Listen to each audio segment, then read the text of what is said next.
If you're trying to scale your business to over 100K per month, then listen up. I recently gave a masterclass speech on the 6 main pillars that you have to go through to scale your business faster and more efficiently without being stuck in your operations all day. So instead that everything runs like a well-oiled machine. These are the 6 main pillars that most business owners forget, neglect, and that's why their business is not growing or they have a lot of problems and pains. And that's why go into it, check it out. It's a private masterclass, a speech I gave. Lots of value in there. Let me know how you like it.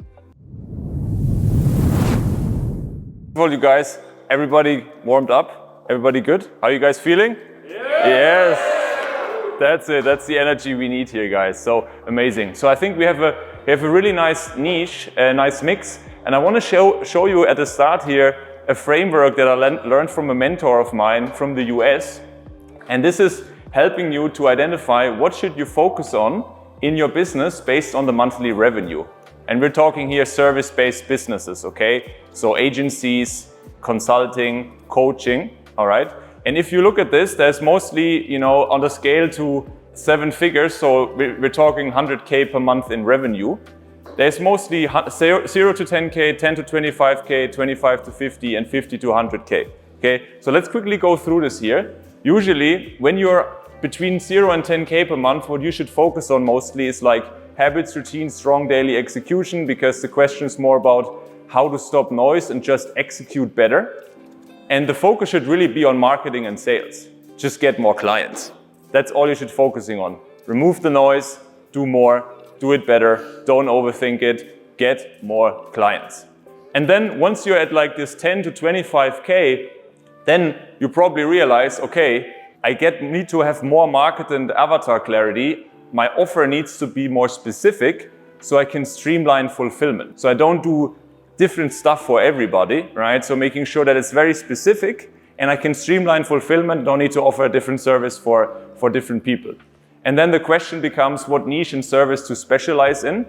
And then from there, the focus should be for you creating an irresistible offer that is so good that it brings in more sales and that you can then from there hire and delegate a lot of the work because it's always the same, it's always streamlined. Then from 25 to 50K, you need to then leverage your lead gen and your sales much more. Then the question becomes how do you get more clients while still making sure that you keep quality fulfillment? Okay, this is then this tough balance. You want more clients, but keeping the quality high that you deliver. And the focus should then be on creating processes, systematized sales and lead gen, and making sure that you do even more hiring. And then the final stage here is the 50 to 100K bracket. And then the question really becomes how can you get out of the operations as the owner and systematize your agency or your service business even more? And then the question is not like how do you get more ahead, but how does your team get you ahead more? So the question becomes much more about team and how your team does get you ahead. And then the focus should really be building an A-player team and building an A-player culture. So I hope you've seen or found yourself, maybe some of you guys are already over 100K per month in revenue, but on that journey here, you probably found yourself somewhere where your focus is on right now.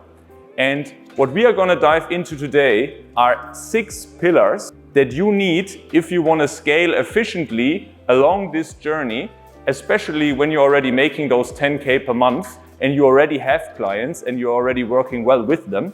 How can you scale efficiently without being stuck in the operations? That's what we're going to go through today, which is efficient agency scaling. So you're not stuck inside that and can actually have more time and less stress while you scale your business. Quickly about me, as Matteo already said, I've been doing this for over 4, nearly 5 years now. We work with a lot of agency and also brand owners from the US and Europe all around the world. And what we focus on mostly is helping not only the founder be more efficient and be more dialed in, that's what I gave speeches about in the past, but also helping their team in their execution and the processes to be more dialed in as well. So you can scale your agency more efficiently, make more money, have more time and have less stress along the way. Now, these are going to be the 6 pillars we're going to talk about today. And I want to give a huge shout out to Gino Wickman from the book Traction. A lot of this is from this book, and I highly recommend you to check out the book, Traction, if you want to write this down. Super important book for entrepreneurs, highly recommended. And these are the main 6 pillars that we see a lot of businesses neglect when it comes to scaling more efficiently. So we're going to go into those, because if you don't have these 6 pillars, what's going to happen is you'll be stuck inside the operations, and then you'll feel stressed, frustrated, overwhelmed, distracted, unorganized, or just unclear and unfocused. And that's what we want to avoid. Now, let's dive into the first pillar here. And the first pillar is your vision. You probably have heard vision a lot, right? It's like, yeah, have a vision for your company. Sounds a bit woo-woo, but it's actually much more important, much deeper than that. Now, to define your vision, you're actually defining the fundamentals of your company. Really what you stand for and what you want to achieve, let's say in your agency. And to figure this out, there are 8 main questions that you have to answer to figure really out what your company's fundamentals are. Okay? We're going to go through those step by step. And as a little teaser, we have created Notion templates for all of this. As you can see, these are screenshots from Notion. And at the end, you will get access to all of those. I would still recommend you to take screenshots and take notes. But if you stay until the end, we have a chance for you to get access to those so that you can get through these exercises yourself. So these questions are core values, core focus, 10-year target, marketing strategy, 3-year picture, 1-year plan, milestones, and issues. So we go through those step by step. This here is what is called the VTO organizer, the Vision and Traction Organizer. So this is one Notion page which shows all of these points in one simple view. So this is one base document of your business.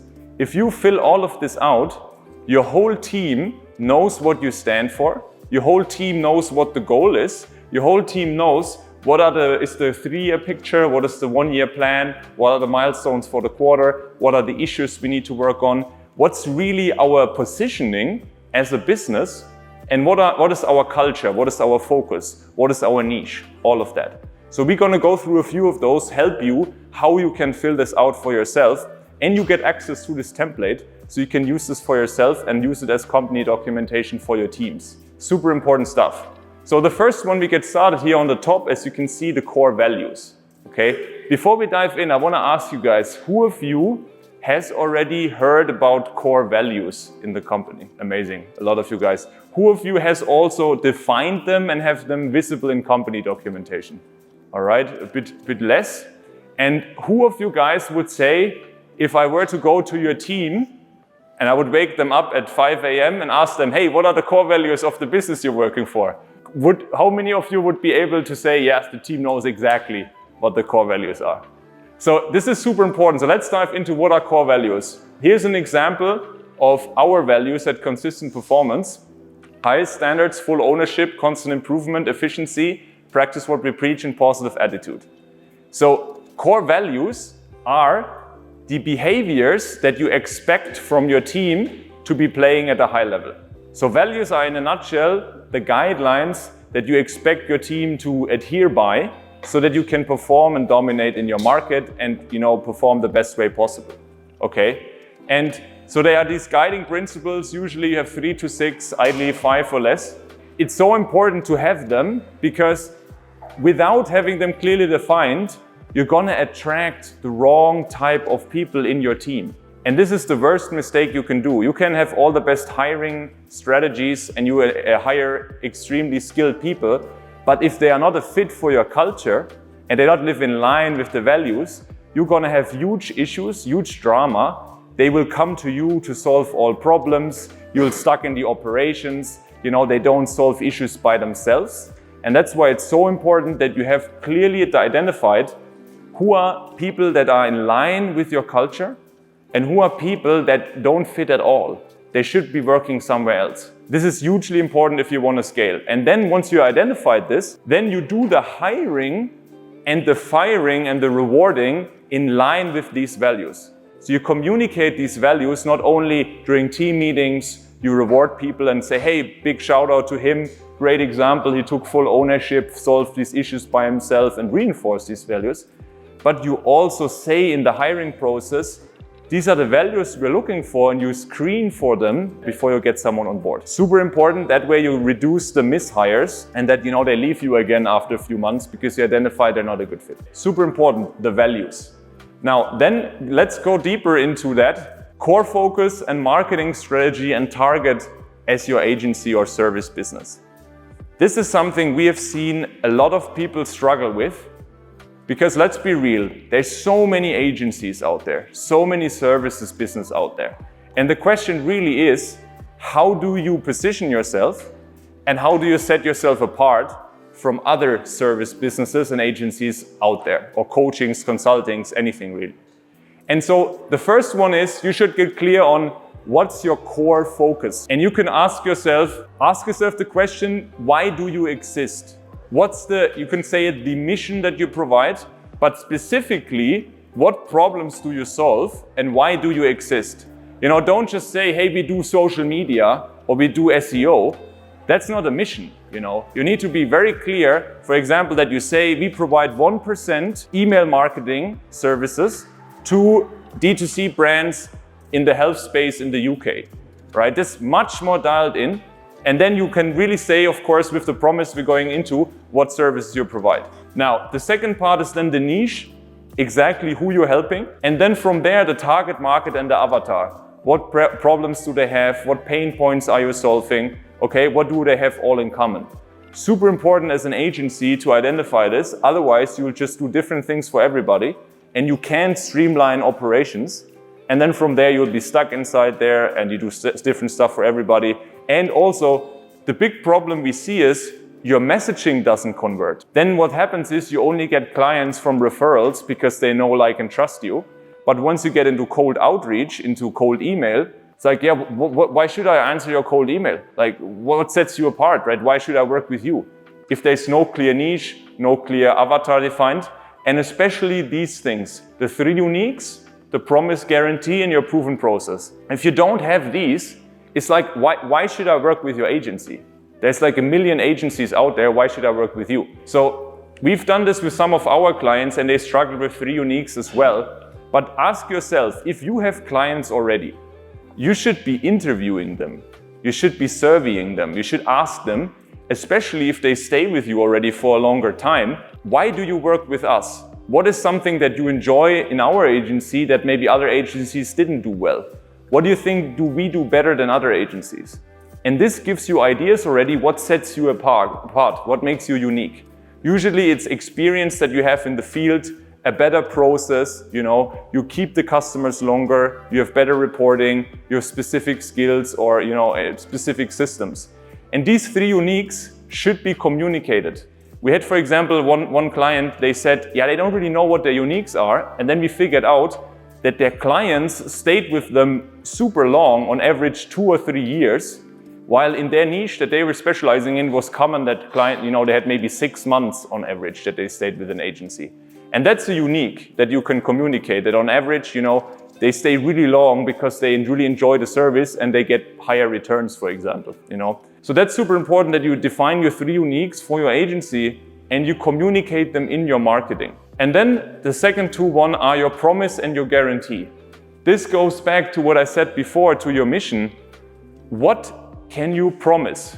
You know, sometimes I talk to agencies and they say, yeah, we'll help you with your social media or we'll help you with your website. And I'm like, yeah, but what do I get from this? You know? And especially, of course, if you come from referrals, then it's not so important because they trust you already. But if you want to go into scaling through cold outbound, calling people, cold email, cold outreach, you need to have a clear promise. What exactly are you providing? Let's say, we'll help you increase your conversion rate by 5% in the next 60 days, or we work for free until you do. Like, that's a clear promise, that's a clear guarantee. And then, you know, from there, you can still qualify people and say, maybe you can't promise it to them, but you can get them on a call to see at least you have a conversation with them. Okay, so you don't need to promise and guarantee that to everybody, but it should be in your marketing so that you can attract people at least to a sales call. Okay, so that's super powerful, promise, guarantee. And then the final piece is your proven process. This is really, how do you deliver the service to your clients? It's almost like a proprietary system, you know, that you then use in the marketing and on the sales call to prove to people We're always doing that, systematized 1, 2, 3, and people get results. It's like really predictable, okay? And then once you give it fancy names and you give it a, maybe a proprietary name, then it's also separating yourself again from other agencies, from other services that do something similar. So we have exercises here in the Notion that you can get later, where you have exercises here in this toggle list, where you can come up with all of these yourself, okay? So we'll give you more examples how you can define all of this for your own business. Then the rest after this will be then the 3-year picture and the 1-year plan. I will just go through this in a short way, because once you know where you're heading, basically, I would also say the 10-year target I didn't discuss yet. The 10-year target is a big number that is really inspiring for your team members. So one example would be, you could say, we want to hit a certain revenue number. In 10 years, we want to get to 1 billion in revenue generated for our brands, for example. Super inspiring number. Should be so big that it almost seems impossible. Or you do something that's impact driven. We had people that said our 10-year target is to provide, we had e-com brands, 1 billion in revenue, and then go ahead and fund 100 schools that make an impact in the education system, right? Why is it important to have a big crazy goal like this? Because it usually attracts employees who also are in line with a mission like this, who are driven by big numbers, who want to make big things happen. Even if you just think about 5 years ahead, set a 5-year target, but make it big, set a big number connected to it, revenue related, customers transformed, right? A big number that really makes you think big and not just think small in like the next 6 months. Okay, once you have that big number, then you start breaking it down into a 3-year picture and then into a 1-year plan, quarterly rocks, and the issues that need to be solved to get there. Let's go through it with the 1-year plan. You have a future date. So let's say end of December 2024, revenue should be at, let's say you want to say in total you have 1.2 million revenue collected. Profit from that, margin maybe 30%, 35%. And then measurables. What are the measurables that you need to keep track of to be able to hit that? Usually it's things like sales calls generated, new customers onboarded, churn rate, and things like that. And then from there you set goals for the year. And with these goals for the year, you then break them down into quarterly rocks and set rocks and big needle movers to complete every quarter. And then from there you write down the issues and talk about the issues that need to be solved. But we go into that in a second later in the presentation. So these are the 8 questions for you to answer, and we will give you all the exercises also at the end. Now, you have the vision, you have 8 questions. It's important that you document and organize this in something like Notion, and it should be shared by all. They should have access to this, that the team can see it and that you review this regularly throughout your meetings, weekly meetings, monthly meetings, quarterly meetings. Now let's go into the next pillar. The next pillar is going to be people, all right? Now, one important question you should ask yourself, not only before you start hiring, but especially if you already have people in place, did you hire the right people? And there's a tool which we call the people analyzer.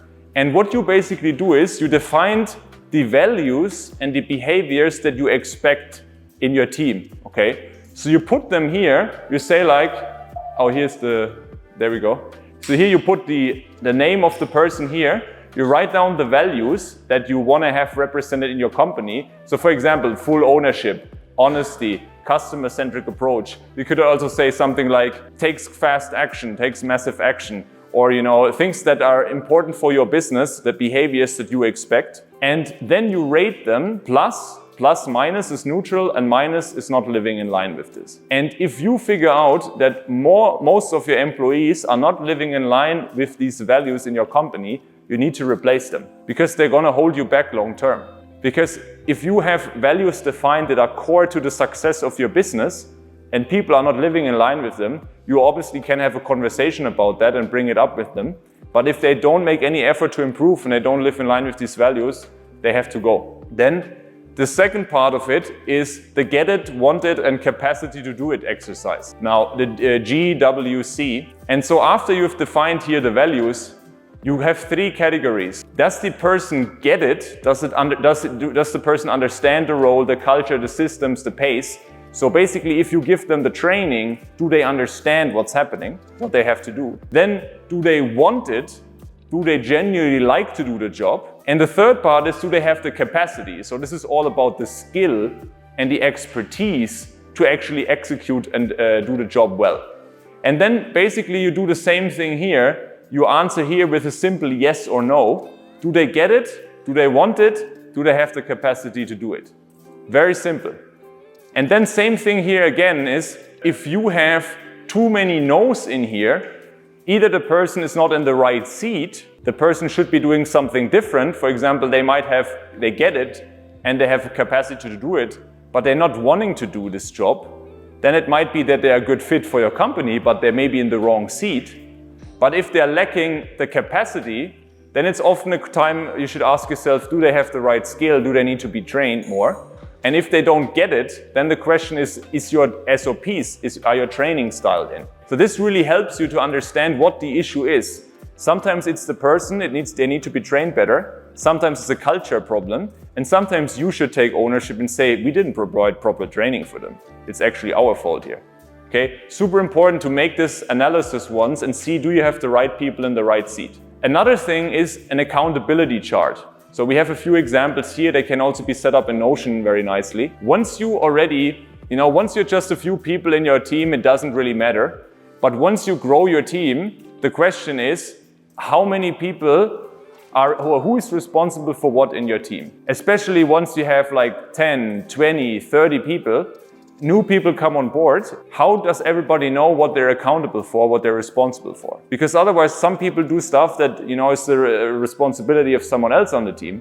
And an easy way to visualize that is have an accountability chart, something like in Lucid chart, where you have the function here lined up, and then you have the levels and the departments inside your company easily visualized in one place in your company documentation. So with that, you have people, making sure that you have the right people and you have them in the right seats.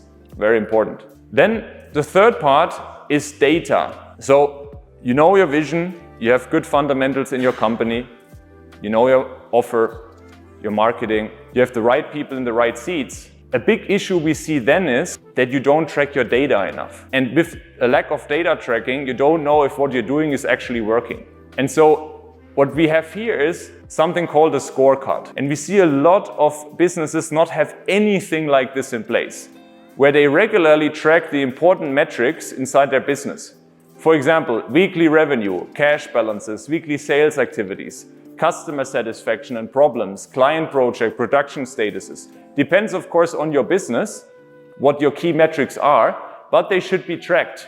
Let me show you an example. This is from a client there in e-com.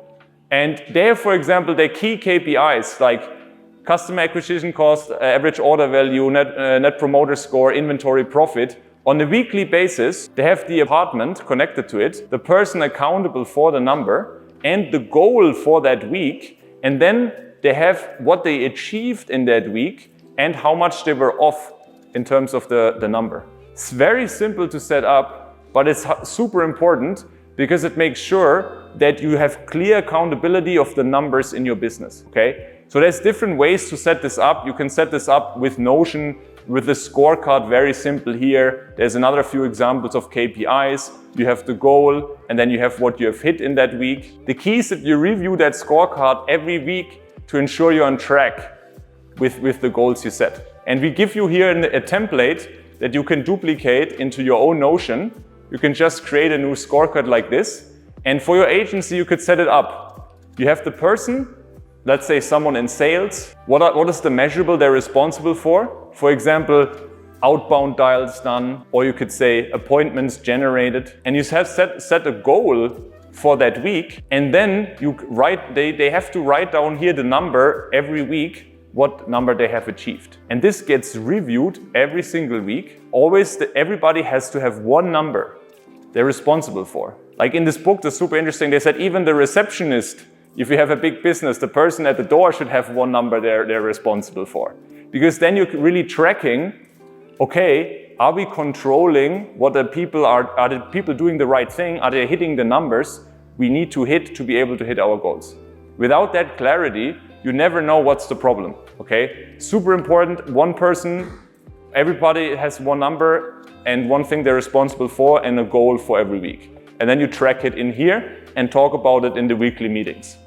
Then we have the data, we have the scorecard, and we have measurables defined that are in line with what you want to achieve. And for the issues, it's super cool, as you've shown here before, to have an issues list. And then we have 3 types of issues list. We have one big issues list inside your VTO, which is the whole vision and traction organizer, where you basically collect all the big problems in your business that maybe don't have to be solved right now, that are important but maybe not so urgent, and you collect them inside there. Then you have the issues list, that would be here. And then you have the issues list in your weekly team meeting, which is basically that you collect more of these important and urgent things that need to be solved. So you document this nicely and allow people to collect them and go through them step by step and discuss them on the team meeting. Then we use one framework in the meetings to solve these issues, which is identify, discuss, and solve. We'll want that in a second. So then you have your issues defined. And then one important thing is processes. This is where a lot of agencies are lacking, in my opinion, and don't have them properly documented or followed by all. You might have some processes, but they're outdated, or people are not using them properly, and that's a huge issue. So key is, you have, for example, that's what we do in our company home here, you have a SOP and knowledge base that's easily accessible for everybody.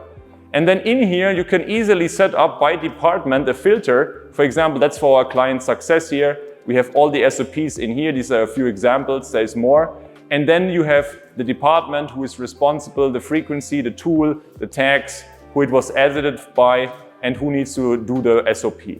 And that way you have an easy database where you can add all your SOPs in there.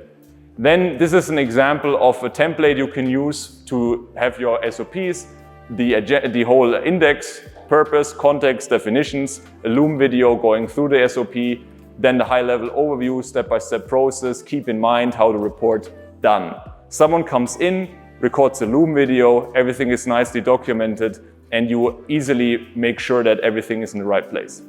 Important, followed by all, so make sure that it is easily accessible and that you also talk about these processes at least once per month and set the expectation that people actually update the SOPs. Now, the final piece, and then we're already through the 6 pillars, is what is called traction. And traction really stands for proper goal setting and breaking down of the goals that we set, and then following through with them on the meetings. So how does that look like?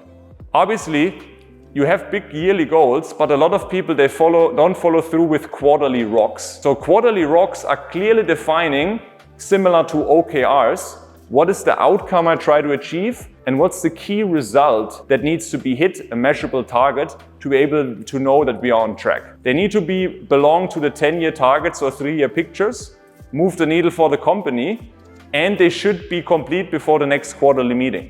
Let me show you a template for this. This is another really nice template you can use in your company. You define the rocks. So let's say you have a 1-year target.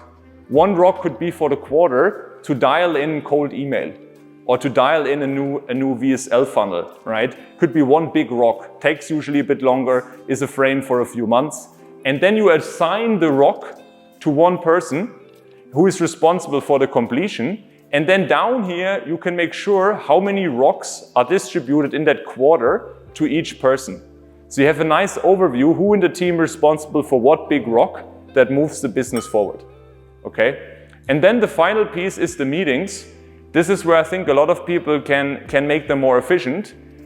A good structure is that you have quarterly meetings. They can be an offsite of 1 day. Annual meetings, they can even be longer, like you lock yourself in a hotel with your whole team.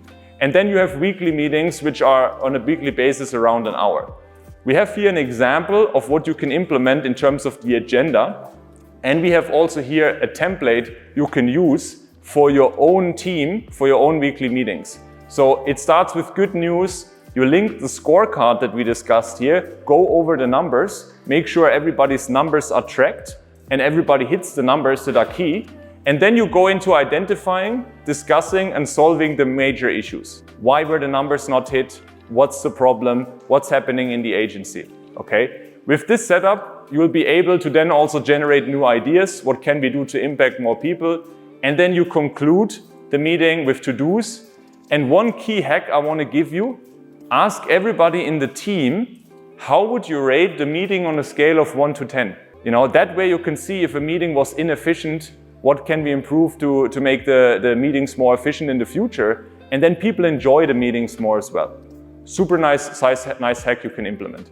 So this wraps it up. These are the 6 pillars for you to scale your agency to 100K without being stuck in the operations.